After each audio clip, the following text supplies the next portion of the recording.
berikan dukungannya dengan cara subscribe channel ini, karena dengan kalian subscribe akan membuat saya lebih termotivasi untuk mengupload video. Dan jangan lupa aktifin notifikasinya ya. Terima kasih.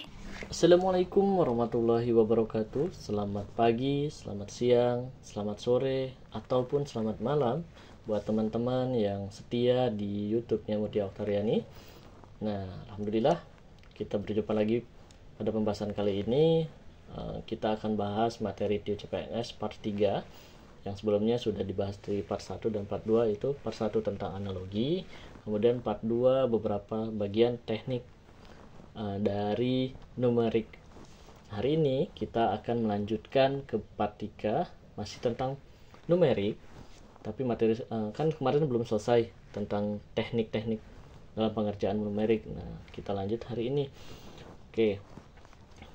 Pada kesempatan kali ini kita lanjut ke materi langsung ya. Nah, kita bahas dulu kisi-kisi tes TIO kemarin. Adapun kisi-kisi tes TIO yang pertama itu ada penalaran verbal, yaitu kemampuan menyampaikan informasi secara lisan maupun tertulis. Hari ini kita masuk ke penalaran numerik, yaitu kemampuan melakukan operasi hitung angka dan melihat hubungan di antara angka-angka. Adapun materinya itu di dalam tes TIO, yaitu berhitung, deret angka, perbandingan kuantitatif, dan soal cerita. Yang ketiga itu penalaran figural, yaitu kemampuan melakukan penalaran secara runtut dan sistematis. Adapun materinya itu analogi, ketidaksamaan, dan serial. Nah, ada beberapa teknik yang dapat digunakan dalam menjawab soal numerik. Yang pertama, teknik melihat pola, sudah kita bahas pertemuan sebelumnya. Kemudian teknik menggunakan variabel juga sudah kita bahas pada materi sebelumnya. Nah, selanjutnya teknik menggunakan definisi dan sifat dasar. Nah, hari ini kita akan mempelajari tentang ini. Teknik menggunakan bantuan, kemudian teknik mendata, dan yang terakhir teknik logika dan kreativitas. Oke, yang pertama, teknik menggunakan definisi dan sifat dasar. Hal pertama yang dilakukan dalam menggunakan teknik ini yaitu mendata apa saja yang diketahui dari soal. Jika diperlukan, lakukan pemisalan-pemisalan untuk menyederhanakan soal. Selanjutnya, selesaikan menggunakan definisi atau sifat-sifat yang kita ketahui. Contohnya, jika X sama dengan N kuadrat ditambah 1 dan Y sama dengan N pangkat 3 dengan N merupakan bilangan bulat, maka A. X kurang dari Y, B. X lebih besar dari Y, C. X sama dengan Y, D. Tidak terdapat hubungan, dan E. 2X sama dengan 3Y. Nah, kan teknik menggunakan definisi dan sifat dasar, yang pertama harus kita ketahui dulu dari soal apa aja yang kita ketahui, kemudian apa yang diperlukan, misalnya apakah perlu dipisah-pisah atau tidak. Nah, kita bahas ya. Oke. Yang pertama, kita punya X itu sama dengan N kuadrat ditambah 1. Dan kita punya Y itu sama dengan N pangkat 3. N adalah bilangan bulat. Nah, bilangan bulat itu apa aja? Bisa bilangan negatif, bisa 0, bisa positif. Nah, bagaimana caranya untuk menjawab soal ini? Nah, berarti kita pakai permisalan. Ambil yang kan negatif, 0 dan positif. Maka misal kita ambil yang negatif. Kita ambil negatif 2. Maka di X sama dengan negatif 2 pangkat 2 ditambah 1 sama dengan 4 ditambah 1 sama dengan 5. Kemudian untuk Y-nya gimana? Yang Y sama dengan negatif 2 pangkat 3 sama dengan negatif 8. Nah, ini apa pernyataannya? X lebih besar dari Y. Sampai situ jawabannya? Oh, belum tentu, karena di N anggota bilangan bulat itu punya 3 sifat. Oke, kita bahas. Kita misalkan lagi N sama dengan 0.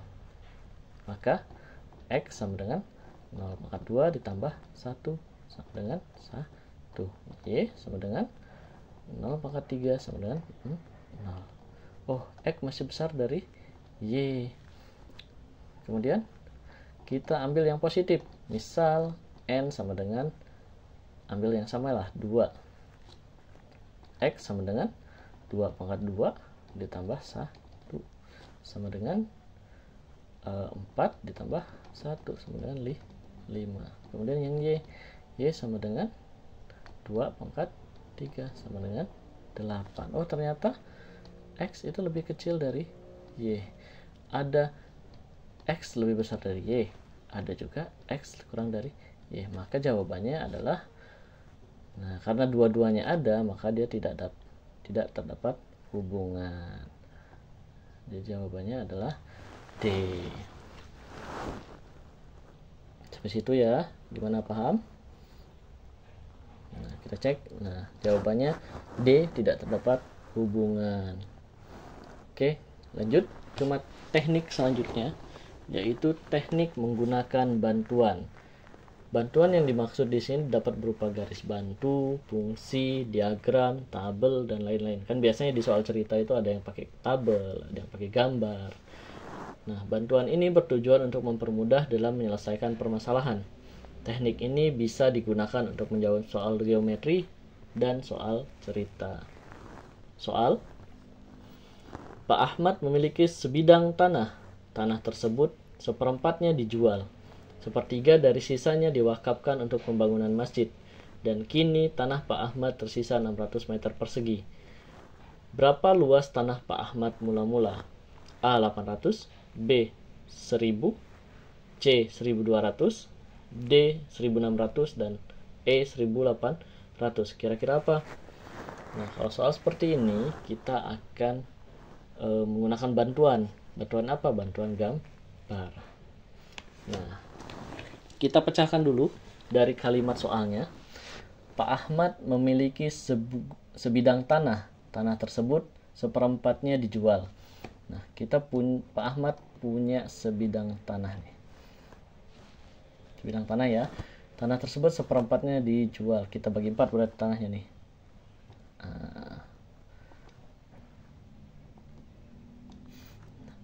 Misal seperempatnya tadi dijual. Kemudian sepertiga dari sisanya. Oh, ini kalau ini kan seperempat. Ini seperempat. Nah, ini kan sisa 3. Berarti nggak perlu dirubah. Ya udah. Ini adalah sepertiga. Berarti kalau kita gambarkan lagi. Nah, tanah. Oke, anggaplah ya. Berarti ini sepertiga. Nah, sepertiga diwakafkan untuk pembangunan masjid. Oke, misalnya ini kita ambil untuk pembangunan masjid. Ini tadi dijual. Nah, sisa tanah Pak Ahmad sisa berapa? Oh, ternyata sisanya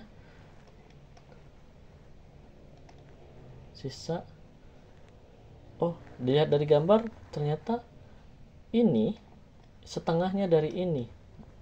Maka ini seperempat, ini seperempat. Anggaplah setengah rumah dari setengah awal.